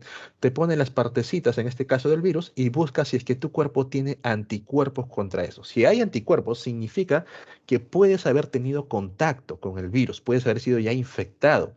Pero en el caso de los anticuerpos se sabe que a veces desarrollan reacción cruzada, que tal vez tú no hayas tenido el virus A, sino has tenido el virus B, pero los anticuerpos del virus B también reaccionan con el virus A. Por lo tanto, ELISA es presuntiva. Si ELISA te dice que no, no hay anticuerpos para nada, significa que no. Pero si ELISA te dice que sí, sí hay anticuerpos que están reaccionando, pero tenemos que asegurarnos que realmente sean anticuerpos para el virus A y no se trate de otros anticuerpos que han generado reacción cruzada. Entonces, cuando ELISA te sale positivo, eso significa un tal vez. Te van a mandar a hacer una prueba de Western blot. Western blot, ¿qué cosa va a buscar? Carga genética, y ahí no hay falla. Western blot busca la carga genética de las células, bien, para ver si han sido infectadas, y coge esta carga genética, bien, tal vez tenga una partecita que le pertenece al virus, pero no lo puedes detectar. Entonces, ¿qué hace? Genera copias, empieza a amplificarlo en algo que tal vez ustedes han escuchado llamada la PCR. Bien, la reacción en cadena de la polimerasa amplifica el ADN, genera copias y copias del ADN y junto con eso la copia del virus cada vez se hace más notorio, haciendo que las máquinas puedan leerlo adecuadamente y dando un positivo. Bien. Si Westerblot te dice que no, significa que no. Si Westerblot te da que sí, significa que sí. Bien, Westerblot no tiene fallas, porque no busca anticuerpos, busca directamente el ADN, bien, de la partícula viral. ¿Ok? Profilaxis preexposición. Profilaxis es cualquier término que se usa para mantener una limpieza adecuada. En los casos de infecciones, la profilaxis son los métodos que uno busca para evitar infectarse. Por ejemplo, profilaxis contra la tuberculosis. Limpieza de ambientes, mantener ambientes ventilados, que la persona esté bien nutrida, entre ellas. Bien, a eso se refiere con las profilaxis. Profilaxis contra el VIH. Ya sabes, cómo evitar transmitirte, cómo evitar infectarte de VIH. No usar jeringas, no compartir jeringas, bien tener mucho cuidado con el contacto sanguíneo, las relaciones sexuales sin protección, evitarlas, siempre tratar de protegerse. En el caso de las madres ya que tienen VIH confirmado, al bebé tratar de proteger al bebé mediante un tema de cesárea, evitar que consuma la sangre durante el parto, evitar los temas de lactancia con sangrado. ¿Bien? Entonces, las profilaxis son los términos que se usan para evitar a una enfermedad. Son todos esos pasitos. ¿Ok? Bien, chicos. ¿Alguna otra duda? Reacción cruzada. Bien, reacción cruzada. Lo que puede pasar en la prueba de ELISA. Correcto. Tú puedes dar positivo a algo sin tenerlo. No significa que lo tengas, sino que tal vez por ahí has hecho reacción cruzada. Y esto pasa, por ejemplo, cuando te hacen una prueba de hepatitis. Bien, te hacen una prueba de hepatitis contra la A, la B y la C y tú has tenido hepatitis B. Por lo tanto, tú tienes anticuerpos contra hepatitis B. Pero cuando te hacen la prueba de hepatitis C, bien, te ponen aquí al virus de hepatitis C, tus anticuerpos del B se unen. Bien, y la prueba de ELISA te puede decir que sí, sí tienes anticuerpos contra C, pero has generado reacción cruzada. Por lo tanto, te mandan a hacer una prueba de Western blot para ver si realmente hay virus de hepatitis C en tu interior. Bien. Y como sabes que es una reacción cruzada, Western blot te dice que no. Bien, ha sido un problema de reacción cruzada, de anticuerpos que se han cruzado. ¿Una sola gota de sangre puede desencadenar el VIH en una persona? Lastimosamente sí. Bien, el VIH, como es un virus que ataca a las células de defensa, no hay manera alguna de poder frenarla. No es como un virus contra otra célula, por ejemplo, un virus que ataque una célula hepática. Vienen las células de defensa, como es un solo virus y está dentro de la célula, lo eliminan tranquilamente. Bien, pero en el caso del VIH, como el mismo virus es atacado por las células que va a atacar, aprovecha y empieza a replicarse rápidamente. Bien, ok. Bien, chicos, ahora pasamos al tema de las teorías celular. Bien. Dentro de los formularios para lo que viene a ser la teoría celular, recordar que los análisis, a ver, antes de avanzar, ¿cuáles eran las 5 partes que tenían que formar el VIH? No olvidar. Estas son las 5 partes, las que encerré en cuadraditos. Bien, 3 son de forma interna, ARN, bien, 2 cadenas de ARN, cada una con su retrotranscriptasa, y la cápside, bien formado por los capsómeros. Y de manera externa, la glucoproteína 41 y la glucoproteína 120. Bien, esas son las 5 partes. Ya. Ahora sí, chicos, vamos por acá. Recuerden, chicos, que ustedes tienen una plataforma multichat donde también pueden dejar sus dudas. ¿Ok? No hay ningún problema con eso. Recordar bien que gracias al desarrollo del microscopio, muchos científicos empezaron a estudiar lo que viene a ser el mundo pequeño, el mundo a micro, y observaron la presencia de unas estructuras en todas ellas que tenían una forma de celda, bien, en los cuales llamaron células. El señor Matthias Schleiden y el señor Theodor Scham, bien, observaron que todos los cuerpos de plantas y animales están formadas por estas celdas. Todos ellos van a presentar las llamadas células. Rudolf Virchow, bien, detectó que estas células únicamente pueden aparecer a partir de células preexistentes, no aparecen de la nada. Todas las células que forman tu cuerpo, todas ellas han venido de una célula preexistente. Es más, nosotros como organismos, bien, todas nuestras células completamente, provienen de 2 células anteriores llamadas gametos, bien. A partir de la fusión de un espermatozoide y un óvulo, es que nosotros nos hemos desarrollado. Y estos a su vez que vienen de nuestros padres provienen de otras 2 células de los abuelos, bien, que también vienen a ser los gametos. Entonces, va a haber un lineamiento entre una célula y otra. Siempre va a haber una cadena consecutiva. Por lo tanto, el señor Augusto Weismann, bien, el corolario de Weismann menciona que todas las células que viven actualmente se remontan desde los tiempos más antiguos. Provienen de una célula inicial, la cual dio origen a todas las que conocemos bien actualmente en todos los tipos de animales. Recordar que las células que nosotros observamos actualmente presentan dos formas. Las llamadas células procariotas, bien, las cuales carecen de la membrana nuclear o también llamado carioteca, bien, no tienen membrana nuclear o carioteca, y las llamadas eucariota, bien, eu es verdadero, que tienen verdadera carioteca, bien, o membrana nuclear. Se los pongo así para que ya vayan relacionando. Carioteca o cariota es membrana que rodea al núcleo. ¿Bien? Entonces tenemos las procariotas y las, perdón aquí, eucariotas. Vamos con las procariotas. ¿Qué conocemos de las células procariotas, también conocidas como las bacterias? Recuerda que estas bacterias, que pueden ser observadas gracias a un microscopio óptico, bien son organismos ligeramente más grandes que los virus, bien se tratan de micras. En estas bacterias vamos a observar lo que viene a ser formas, ¿bien? Diversas formas que son gracias a la presencia de su pared celular, ¿bien? La pared celular, que es una estructura bastante dura, es la que le permite darle esta formita. Tenemos bacterias en forma de cocos, ¿bien? Tenemos bacterias en forma de bacilos, que son ligeramente alargados, y bacterias en forma de espirilos. Y por ahí un tipo intermedio entre cocos y bacilos, ¿bien? Los llamados cocobacilos. Bien, listo. Estas bacterias, al momento que se dividen, pueden separarse y ser unicelulares, o sea, mejor dicho, ser bacterias independientes, o pueden permanecer unas unidas con otras. Profe, entonces serían pluricelulares. No, forman colonias, bien, que son agregados de células, pero que cada una es funcional consigo misma. Bien.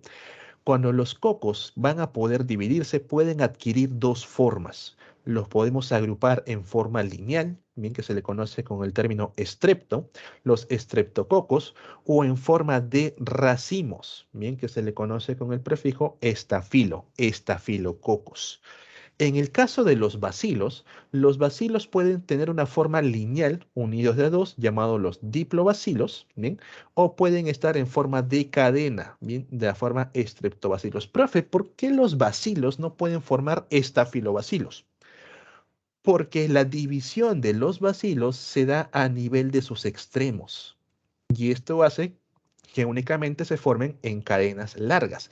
En cambio, los cocos pueden hacerlo por el extremo de aquí, por el extremo de acá, por el extremo de acá, haciendo que también puedan formar esta estructura en forma de racimo. Otras estructuras que aquí no los han puesto en el caso de los cocos también pueden formar los llamados diplococos, ¿bien? Cuando se unen de a dos. Y estos diplococos también pueden formar otras estructuras conocidas como tetracocos. Bien, entonces lo vamos a encontrar así, como cocos, diplococos, tetracocos, estreptococos o estafilococos. Profe, mucho nombre. Estafilo es racimo. Bien, estafilo es racimo. Así de simple. Estrepto es en cadena. Los espirilos, por el contrario, se trata de bacterias libres. Ellos no pueden tener una forma colonial, una forma agrupada. En el caso de los espirilos tenemos la de tipo espiroqueta, que presenta varias curvas de manera alargada, o los de tipos vibriones, que presentan una sola curva, bien, a manera de coma, como el clásico ejemplo del cólera, el vibrio cólera. Ahora, en cuanto a las estructuras que presentan las bacterias, cápsula. La cápsula es una estructura variable. Profe, ¿qué es eso? La cápsula es una estructura que no siempre va a estar presente en todas las bacterias. Hay bacterias que no desarrollan cápsula. ¿Para qué le sirve la cápsula a una bacteria? ¿De qué está hecha la cápsula, profe? La cápsula es una estructura azucarada. ¿Bien? En otras palabras, es un polisacárido. Naturaleza, glucosídica. Esta estructura permite que cuando la bacteria ingrese dentro de un cuerpo, pase desapercibido. Las células de defensa, el sistema inmune, no detecte fácilmente a esta bacteria por ser de naturaleza glucosídica. También le brinda resistencia frente a la acción de los fármacos, ya que la mayoría de fármacos se encarga de degradar a la pared celular. ¿Por qué, profe, la pared celular? Porque cuando degradas a la pared celular, uno, la bacteria pierde la forma y dos, pierde la capacidad de dividirse. Bien, entonces la cápsula es una estructura que desarrollan algunas bacterias, repito, es una estructura variable que le ayuda a poder pasar bien desapercibido frente al sistema inmune y resistir a una serie de antibióticos. Bien, seguimos. Pared bacteriana. Esta sí es una estructura fija presente en todas las bacterias, a excepción de un pequeño grupo que lo voy a mencionar al final. En la pared bacteriana vamos a clasificar las bacterias en dos tipos, las gram negativas y las gram positivas. Tal vez lo han visto en colegio, tal vez lo han visto ya en previas academias, previos ciclos. ¿Bien? La famosa reacción de Gram, el reactivo de Gram. Chicos, lo que les voy a explicar aquí es algo que yo aprendí en pregrado, que me ayudó bastante. Yo no soy un profesor memorista, no soy un profesor muy datero. Me gusta más que ustedes puedan relacionarlo, bien, de una forma más adecuada, porque la memoria te va a fallar en el examen a veces. Lo que nosotros debemos saber del reactivo de Gram, bien, es que no atraviesa membrana, bien. No tiene la capacidad de atravesar membrana, el reactivo de Gram. Cuando se hace la tinción Gram, bien, yo sé que ustedes saben, profe, las Gram positivas, pared gruesa, las Gram negativas, pared delgada, etcétera. ¿Pero por qué? A ambas bacterias se le agrega el reactivo de Gram, que va a ser esta bolita de color morado. Bien, en el caso de las Gram positivas, que presentan una pared de péptidoglicano, esta pared de péptidoglicano presenta espacios entre ellos. Entonces, el reactivo de Gram atraviesa los espacios y llega aquí, bien, sobre la membrana y debajo de la pared, a este espacio. Como tenemos ya una membrana, el reactivo de Gram no atraviesa la membrana y se va a quedar aquí. En el caso de las Gram negativas, como presenta una membrana en la parte exterior, el reactivo de Gram se queda de manera superficial. El segundo paso de la tinción Gram es sellar al peptidoglicano. Se le agrega una sustancia, bien, que empieza a sellar, empieza a cerrar estos espacios y afecta a las dos bacterias, bien, va cerrando los espacios y al momento que cierra los espacios, hace que la pared sea más compacta, el colorante queda atrapado. Acto seguido, lavamos, bien, la muestra y ¿cuál de las dos se destiñe? Profe, las Gram negativas, porque el colorante quedó arriba, viene el agua, se lo lleva. ¿Bien? Entonces ya tenemos a una bacteria coloreada, las llamadas Gram positivas, y a una bacteria que no está coloreada, las Gram negativas. De ahí viene una terminología. Las Gram positivas son aquellas que reaccionan al colorante de Gram. Las Gram negativas no reaccionan al colorante de Gram. Profe, ¿qué hacemos para pintar a una Gram negativa? Porque siempre he visto que una se tiñe de un color, otra se tiñe de otro. Las Gram negativas se le aplica un reactivo de contraste, un tinte de contraste que nos permite ubicarlas. Este tinte sí se adhiere a membrana. Entonces llega, el tinte se coloca aquí y se queda pegado, marcando a las negativas. ¿Qué pasa con este tinte con las positivas? No puede atravesar la pared porque ya ha sido sellado y se queda a nivel de pared y no se adhiere a pared, se adhiere a membrana. Por lo tanto, nuevamente lavamos la muestra y va a retirar a este tinte. Únicamente queda las Gram negativas coloreadas. Y así, chicos, es como ocurre la tinción de Gram. Entonces, yo ya sé que el colorante de Gram ha permitido teñir a las Gram positivas, ya que presenta una pared de péptidoglicano que fue atravesada, es gruesa, ¿bien? Y luego capturó el colorante. Las Gram negativas no lograron teñirse con el colorante de Gram porque presenta una doble membrana, tiene una membrana externa y al tener una membrana externa, bien, presenta un peptidoglicano delgado porque ya no hay espacio para desarrollar mucho peptidoglicano, bien. Entonces, chicos, es otra forma de reconocer, bien, de acuerdo a la tinción Gram, las estructuras bacterianas. para los que les gustan los datos. Bien, gram positivas, bien, una sola membrana, una pared de péptidoglicano o péptidoglucano grueso y reaccionan al colorante de gram. Las gram negativas, doble membrana, una membrana interna, una membrana externa, una pared de péptidoglicano delgado y no reacciona al colorante de gram. ¿Bien? Se tiñe con un colorante de contraste. ¿Alguna duda, chicos? ¿Alguna pregunta sobre la pared bacteriana?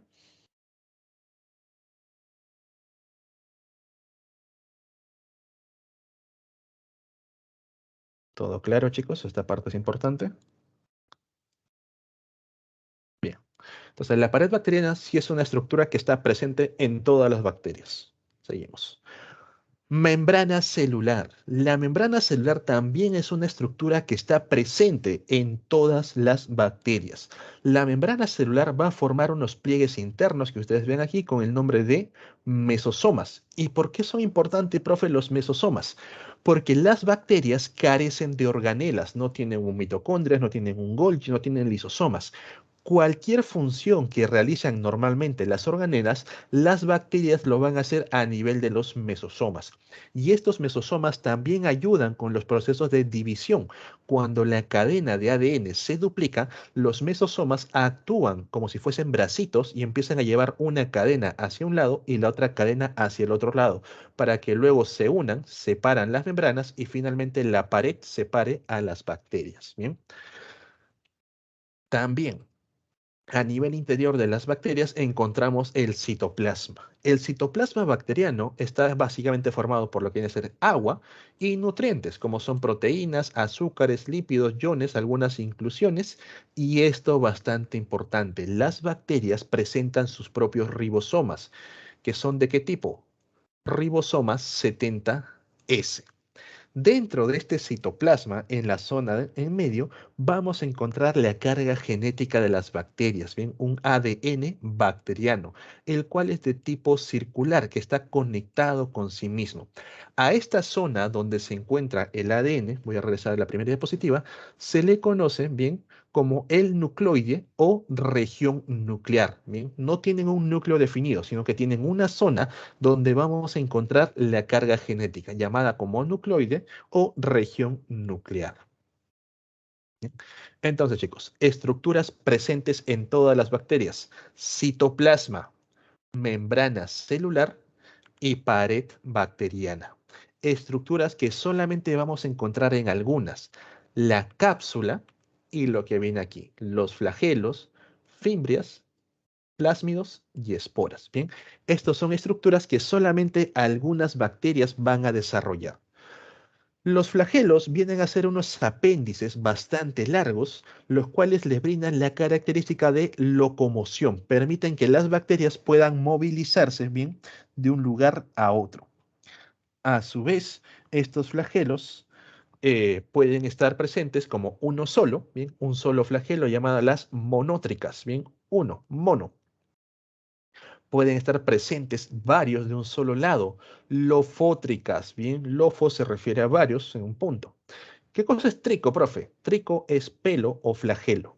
¿Bien? Trico se refiere aquí a flagelo. Anfítricas, anfi, ambos. Bien, flagelos hacia ambos lados. Perítricas, perímetro, alrededor de algo. Bien, las perítricas tienen flagelos en todo su alrededor. Bien, entonces, la única función que cumplen los flagelos es la de locomoción. Luego tenemos el caso de las fimbrias, también llamados pili, ¿bien? Fimbria o pili, el cual es una estructura que desarrollan algunas bacterias y que permiten conectarse con otras bacterias en algo llamado conjugación bacteriana. A través de esta conjugación bacteriana, la bacteria, en este caso digamos la bacteria donante de tipo A, le va a enviar información genética a la bacteria de tipo B para que esta bacteria, digamos que en esa información tenga resistencia a cierto antibiótico. ¿Bien? Repito, las fimbrias o pili permiten el proceso de conjugación, donde una bacteria le envía información a otra bajo la forma de plásmido. Y aquí viene. ¿Qué cosas son los plásmidos? Son partes de una cadena genética que guarda una información específica.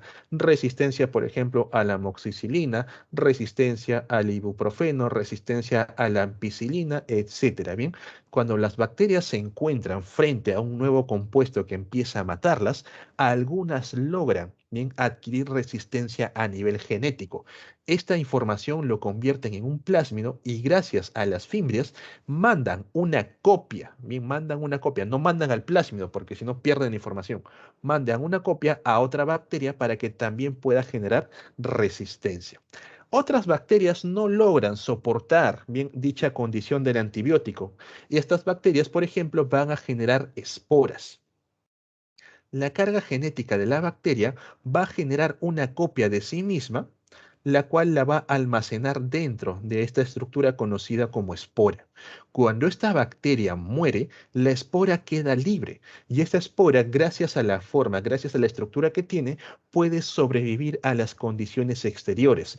Puede hacerle frente a muchos antibióticos, puede sobrevivir a condiciones de mucho calor, mucho frío, condiciones de resequedad y cuando las condiciones vuelven a ser aptas, vuelven a ser viables, a partir de esta espora se forma una nueva bacteria, la cual es una copia genética de la anterior. Bien, entonces chicos, estas son estructuras variables que vamos a encontrar en algunas bacterias. Ahora, atención con esto. Chicos, si tienen preguntas, lo hacen de manera normal. Bien, por temas de tiempo voy a seguir avanzando y ya si nos sobra, contestamos bien a cualquier otra duda. Fuentes de carbono. Chicos, muy importante reconocer cuando nosotros, bueno, en este caso las bacterias, necesitan materia, ¿bien? Cuando necesitan compuestos para formar estructuras o cuando necesitan energía. Bien, las fuentes de carbono son las fuentes que le van a permitir brindarle material a las bacterias. Y tenemos las fuentes de energía para que puedan subsistir con sus procesos. Bien, de acuerdo a la fuente de carbono, tenemos bacterias autótrofas y bacterias heterótrofas.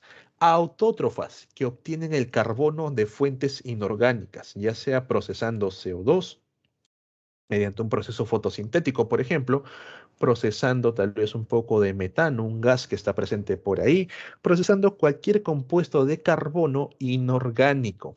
Bien, en el caso de las heterótrofas, obtienen carbono de fuentes orgánicas, básicamente de quiénes, de los seres vivos. Bien, estas bacterias que se encargan de degradar, por ejemplo, a plantas que ya murieron, a hongos, a animales e incluso a otras bacterias. Siempre que una bacteria obtenga su carbono de otro ser vivo, bien, se le considera heterótrofo. Así sea otra bacteria. Bacteria que come bacteria es una bacteria heterótrofa. Bien. De acuerdo a la fuente de energía, bien, tenemos a las quimiótrofas, bien, trofos, va a adquirir su energía mediante reacciones químicas, o las fotótrofas, bien, que obtienen su energía gracias a la energía luminosa, gracias a la energía de la luz. Dentro de las quimiótrofas va a depender a qué tipo de compuesto utilizan para realizar bien las reacciones químicas. Tenemos a las quimiolitótrofas y a las quimioorganotrofas. Lito, bien, acuérdense del periodo lítico, se refiere a piedra, a mineral. Bien, las quimiolitótrofas, bien, adquieren su energía mediante reacciones químicas de compuestos inorgánicos, por si acaso. De compuestos inorgánicos, puede ser un mineral, etcétera. Quimioorganótrofos adquieren su energía mediante reacciones químicas de compuestos orgánicos. Por ejemplo, rompiendo cadenas de azúcares van a ir obteniendo ATPs. Bien, bien chicos, entonces esto sería de acuerdo a la fuente de carbono y de acuerdo a la fuente de energía. Ahora. ¿Cómo se da la reproducción en bacterias? Tal como el nombre lo indica, es el proceso de bipartición. Bien, aquí tenemos una bacteria con sus estructuras básicas, el citoplasma, la membrana celular, la pared celular. Bien, y recordar que esta membrana celular forma invaginaciones conocidas como mesosomas. Cuando una bacteria ya llega al tamaño para poder dividirse, esta bacteria va a generar una copia de su carga genética. Se va a dar la duplicación del ADN. Una vez que tenemos una nueva carga genética, bien, los mesosomas actúan como si fuesen bracitos, haciendo que cada carga se divida hacia los lados. Bien, va a enviar cada copia hacia un lado. Una vez que las copias, bien, los mesosomas arrastraron el ADN, una vez que las copias se encuentran hacia cada lado, bien, los mismos mesosomas forman un septo o un tabique de división. Este septo permite ya formar dentro de esta bacteria, bien, doble membrana, cada una con su propio núcleo. Bien, ya tenemos a unas células hijas, pero aquí falta un paso. ¿Quién? La pared celular. La propia pared también debe formar un nuevo tabique que permita separar a las bacterias y gracias a esto, bien, podemos obtener dos nuevas bacterias más pequeñas, bien, sueltas o tal vez mantener, bien, la pared celular, la división, pero dejarlas bien unidas. ¿Ok? Entonces, chicos, repitiendo. Primer paso, duplicar la carga genética. Bien. Segundo paso, con ayuda de los mesosomas, separar las cargas genéticas hacia los extremos. Tercer paso, la membrana forma el septo. Y último paso, la pared celular forma el septo o tabique. Y así obtenemos nuevas células hijas, bien, nuevas bacterias hijas. La transferencia de genes, señores, bien ya les expliqué a grosso modo, puede ser por el proceso de conjugación, que es una de ellas. Cuando una bacteria, aquí tenemos una bacteria de tipo A, bien, quiere pasarle información a una bacteria de tipo B. Esta bacteria de tipo A, por ejemplo, ha sobrevivido, bien, a un fármaco. Le dieron streptomicina y esta bacteria logró soportar a la streptomicina gracias a que su carga genética logró generar una información necesaria para desarrollar una proteína y hacerle frente a la streptomicina. Esta información se acumula bajo la forma de los llamados plásmidos. Bien, esto de aquí es un plásmido. Tenemos la bacteria B, la cual no tiene dicha información. Entonces la bacteria A se va a conjugar con la bacteria B gracias al llamado pili o fimbria. Bien, los pili o los fimbria. El plásmido envía una copia, bien, de sí mismo. No va a enviarse todo el plásmido porque si no la bacteria A queda sin información. Envía dicha copia y la bacteria B gana resistencia. Bien, gracias a la adquisición de ese plásmido y puede pasar dicha información a otros. Y esto, chicos, es muy importante, por ejemplo, cuando ustedes consumen fármacos. El médico te va a dar un antibiótico, bien, que él bien claro te dice tomarlo cada 8 horas durante 4 días. Profe, ¿por qué tengo que tomarlo cada 8 horas durante 4 días? Porque gracias a eso, bien, este medicamento va a estar en cierta concentración dentro de tu cuerpo. El medicamento, a medida que va actuando, se va degradando. Por eso que tenemos que tomarlo cada 8 horas para que se mantenga. En esta concentración, las bacterias no sobreviven, ¿bien? Digamos que las bacterias solamente soportan hasta aquí. Cuando tú no tomas a tus horas adecuadas, o es más, llega el segundo día, te sientes bien, te sientes mejor y dejas de tomar, la concentración del fármaco en tu cuerpo disminuye. Significa que algunas bacterias van a lograr sobrevivir y gracias a que sobreviven y gracias a que el fármaco no está en los niveles adecuados, estas bacterias ganan resistencia, una resistencia genética que empiezan a pasarle al resto de bacterias. Regresas al médico la siguiente semana, no cumpliste con las dosis, ¿qué va a hacer? Darte otro antibiótico. Bien, y señores, no hagan esto. Consuman los antibióticos, así te sientas bien. El médico te dio para 4 días, él sabe por qué, tienen los estudios adecuados. Bien, tú toma los 4 días, toma las dosis adecuadas y en la cantidad adecuada. Si te mandó de 500, tomas de 500.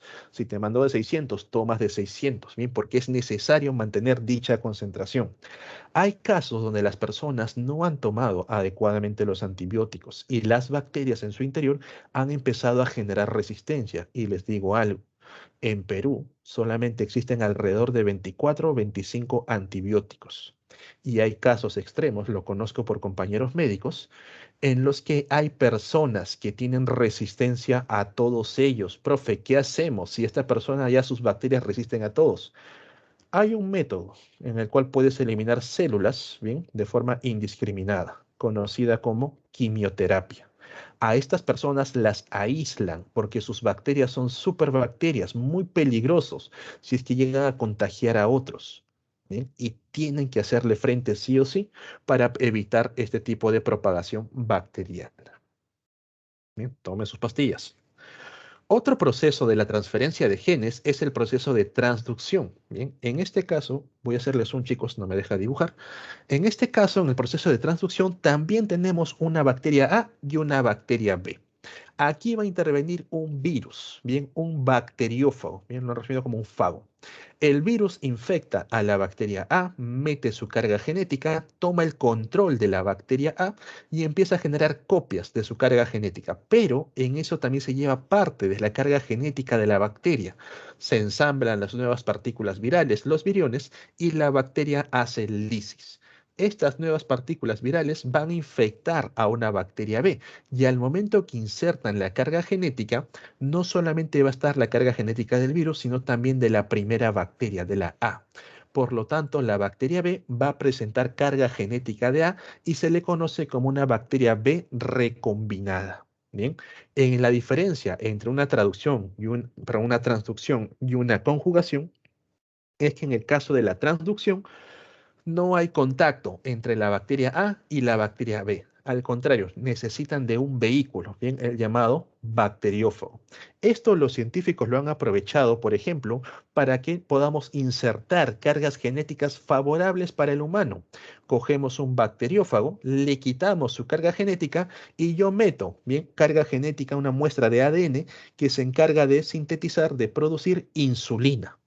Infecta a las bacterias, estas a su vez infectan a otras bacterias y todas ellas pueden producir insulina, haciendo que yo pueda obtener insulina de una forma más económica, de una forma más rápida. Bien. Entonces, chicos, estos son los procesos de transferencia de genes, conjugación y transducción. Repito, chicos, si tienen preguntas, normal, pónganlo en el chat. Bien, yo voy a seguir avanzando. Ahora, cuando nosotros vamos a clasificar a las bacterias, bien, tenemos el método antiguo, bien, el método, por así decirlo, el método clásico, la clasificación según Robert Whittaker, bien, la clasificación de Whittaker, en la cual separa a las bacterias en las eubacterias o bacterias verdaderas y las arqueobacterias o arqueas, bien, también conocidas como las bacterias extremófilas. ¿Por qué extremófilas? Porque les gusta vivir en ambientes extremos. Aquí tenemos a las metanógenas, aquellas que sobreviven en ambientes cargados de metano. Luego tenemos a las halófilas, aquellas que sobreviven en lugares de alta concentración de sales. ¿Sí? Luego tenemos a las termoacidófilas, bien, concentraciones de calor y acidez. Profe, por ejemplo, ¿dónde va a haber termoacidófilas? Las podemos encontrar en alguno de estos manantiales de aguas calientes. Bien, estos provienen de a partir del subsuelo de una zona volcánica. Ahí, si ustedes se meten, chicos, siempre deben asegurarse de que haya pasado un registro sanitario, ¿bien? Porque tener una infección por termoacidófilas, por arqueobacterias, es muy peligroso. No las conocemos adecuadamente, ¿bien? Entonces, estas son las arqueobacterias o extremófilas. En el caso de las eubacterias o bacterias verdaderas, tenemos de acuerdo al tipo de pared que presentan, ya lo hemos visto, las gram positivas o las gram negativas. Tenemos a las verde purpúreas, las cuales, al igual que las cianobacterias, ¿bien? Ambas van a realizar el proceso conocido como fotosíntesis. Entonces, ¿por qué no están en un solo grupo? ¿Por qué no las agrupan en un solo punto? Porque las verde purpúreas, para realizar el proceso de fotosíntesis, en lugar de emplear agua, el H2O, bien, van a emplear ácido sulfídrico, H2S. Bien, Las purpúreas, en lugar de emplear agua, emplean ácido sulfídrico. Las cianobacterias, normal. Ellas sí lo hacen de forma similar a las plantas. Espiroquetas, las que tienen forma de espiral, bien, los espirilos, los vibriones. Y luego tenemos a las riquecias, clamidias y micoplasmas. No son un grupo, los han puesto así porque no había espacio, ¿ven? Son separados. ¿Qué caracteriza a las riquecias? Lo voy a poner como R, chicos. Las riquecias, bien, son de estricta vida intracelular. Bien, tienen que vivir sí o sí dentro de una célula. En el caso de las clamidias, bien, mucho cuidado con las clamidias, se transmiten vía sexual principalmente. Las clamidias son células que van a formar, perdón, son bacterias que van a formar inclusiones celulares. Profe, ¿qué son inclusiones celulares? Son pequeñas anormalidades que se ubican dentro del citoplasma o dentro del núcleo de una célula que van a infectar. Es como una pequeña tumoración, pero en las células, ¿bien? Van a formar inclusiones celulares. Y los micoplasmas, bien, estas son las únicas que carecen de pared celular y por lo tanto, al no tener pared celular, bien, son las bacterias más pequeñas que existen. Bien, son las únicas que no tienen pared celular. Son las más pequeñas que vamos a encontrar. Entonces, esta es la clasificación de Whittaker. Whittaker, cuando hablaba acerca de la célula inicial, la que dio origen a todos, separó por un lado a las procariotas, ¿bien? Y por otro lado a las eucariotas. Dentro de estas procariotas, ¿bien?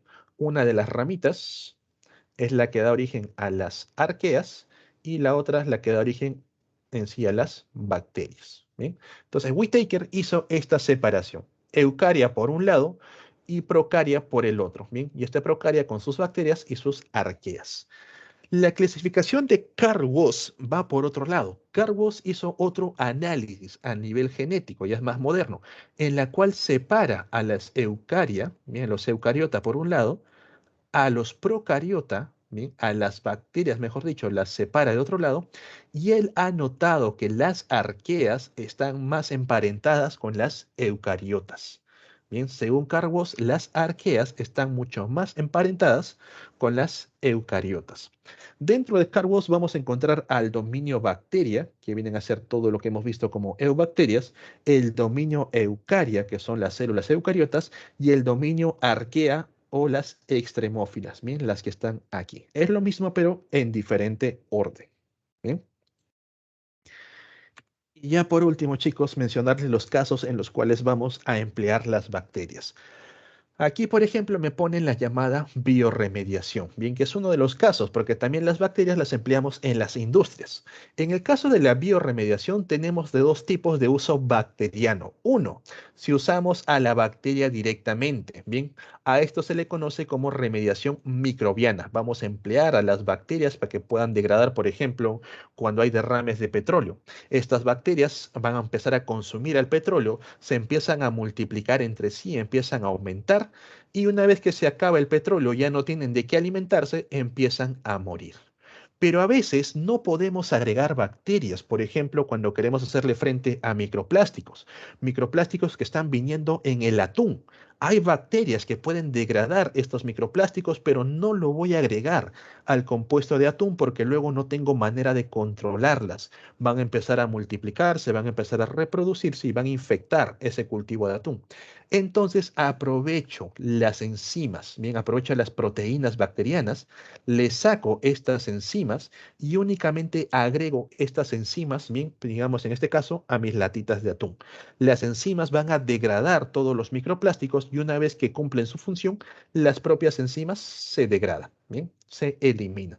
Por eso es que hay zonas donde vamos a emplear la degradación enzimática, donde no queremos tener una infección bacteriana, y otras donde no hay ningún problema y empleamos las bacterias directamente. Entonces, chicos, mucho cuidado cuando les den las preguntas de tipo DECO, vean bien de qué se trata, si estamos empleando las bacterias o estamos empleando productos bacterianos llamados enzimas. La fitorremediación, como su propio nombre lo dice, es el fito, el uso de plantas. Bien, también está dentro de lo que se conoce como bioremediación, pero no va al caso de las bacterias. Las plantas, como por ejemplo el caso de las algas, tienen la capacidad de asimilar metales pesados y van a usar la fitorremediación, por ejemplo, en las mineras. Ellos cuando van sacando el agua que van usando para extraer mineral, antes de regresarlo al río, pasa por unas pozas de tratamiento, donde va a haber una gran presencia de plantas, de algas, que se encargan de absorber estos metales pesados y ya queda dentro de la planta, porque recordar que las plantas no tienen sistema excretor. Bien, todo lo que absorben lo acumula. Y bien, chicos, en los últimos 2 minutos que nos quedan, mencionarles que también las bacterias lo usamos en la industria. Por ejemplo, ¿qué industria, chicos, emplea bacterias? ¿Qué industria que ustedes conocen emplean bacterias? Rapidito, señores, nos queda 2 minutos.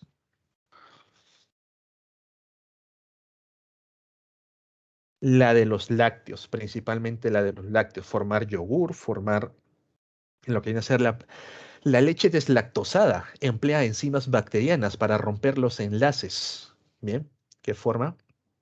La cerveza, el vino, no. Profe, ¿cómo que las bacterias no producen alcohol? Las bacterias se mueren en alcohol. Mucho cuidado. ¿Quiénes se encargan de la fermentación alcohólica? Las levaduras, que son hongos. Mucho cuidado, chicos. Bien, la industria del alcohol, la industria cervecera, la de los vinos, no emplean bacterias. Hay unas cuantas que sí resisten al alcohol, ¿bien? Pero principalmente para la industria cervecera empleamos levaduras y la levadura es un hongo. ¿Ok? No se olviden. Las bacterias también reciben su importancia porque nos causan muchas enfermedades, pero también la estamos usando en el área médica. Usamos bacterias para que puedan producir compuestos humanos, como es el caso de la insulina. Antes de que se usen las bacterias, la insulina se obtenía de otros animales y de otros humanos, haciendo que el costo sea bastante alto. ¿Bien? Las coliformes, correcto, la Escherichia coli. Pero actualmente, gracias al desarrollo eh, de la biotecnología, podemos emplear estas bacterias para dicho fin. Bien, bien, chicos, hasta aquí ha sido la clase de esta semana. Les pongo en la tablita de chat las claves de la semana 2. Bien, para que ustedes puedan comparar. Cualquier duda, cualquier consulta, recuerden que tienen una plataforma de multichat. Bien. Bien, chicos, hasta aquí ha sido todo. Muchas gracias por participar. Nos estamos viendo la siguiente semana. Bien, cuídense bastante, chicos. Un abrazo.